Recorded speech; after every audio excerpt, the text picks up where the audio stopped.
Guys అయితే ఈసారి అయితే మన కల్చర్స్ తెప్పించారనమాట. ఇది వచ్చి మైక్రోవాన్ కల్చర్ అనమాట. మీరు చూడండి కింద కదులుతుంది కదా బాగా. చూడండి బాగా అర్థమవుతుంది కదా.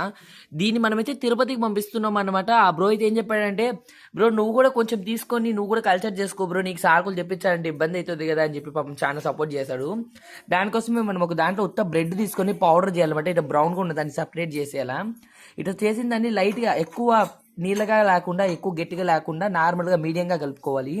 ఇంకొకటి వచ్చి మనము బ్రెడ్ పౌడర్ చేసుకున్నాం, ఈస్ట్ కూడా చేసుకున్నట్ట. మీకు ఈస్ట్ అనేది తెలుసు కదా, ఇది దీంతో బ్రెడ్ తయారు చేస్తారు. ఈస్ట్ పౌడర్ అయితే దీంట్లో వేసి చేస్తున్నాము. ఈ రెండింటిని అయితే చేస్తున్నాం అనమాట. దీంట్లో కొంచెం కొంచెం వేసుకుందాము. దీన్ని ఫస్ట్ వాటర్తో బాగా కలపాలన్నమాట. చెప్పాను కదా, దీన్ని ఎక్కువ లైట్గా ఎక్కువ వాటర్గా కాకుండా ఎక్కువ అట్లా అంటే నీళ్ళగా అలాగే గట్టిగా లేకుండా కొంచెం ఒక విధంగా కలుపుకోవాలన్నమాట మీడియంగా. తర్వాత దీంట్లో ఈస్ట్ అనేది యాడ్ చేస్తారనమాట. కొంతమంది చెయ్యొచ్చు అన్నారు, కొంతమంది లేదన్నారు. ఇదైతే నార్మల్ అనమాట. రెండిట్లో దీన్ని అయితే కొంచెం కొంచెం తీసుకుందాము.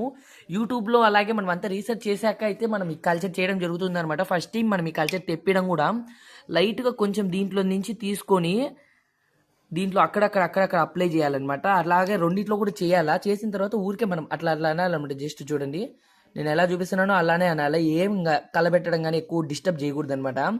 దీని తర్వాత దీనిపైన దీని మూతకి వచ్చి మనం సింపుల్గా ఇట్లా ఏదైనా హోల్ పెట్టేసి చిన్నవి చుట్టూ హోల్స్ పెట్టేసి మధ్యలో కొంచెం పెద్ద హోల్ పెట్టి ఒక కాటన్ పెట్టాలన్నమాట. ప్లాస్టర్ వేసేయాలి. కాటన్ వచ్చి లైట్గా తడి చేస్తూ ఉండాలి కొంచెం కొంచెము.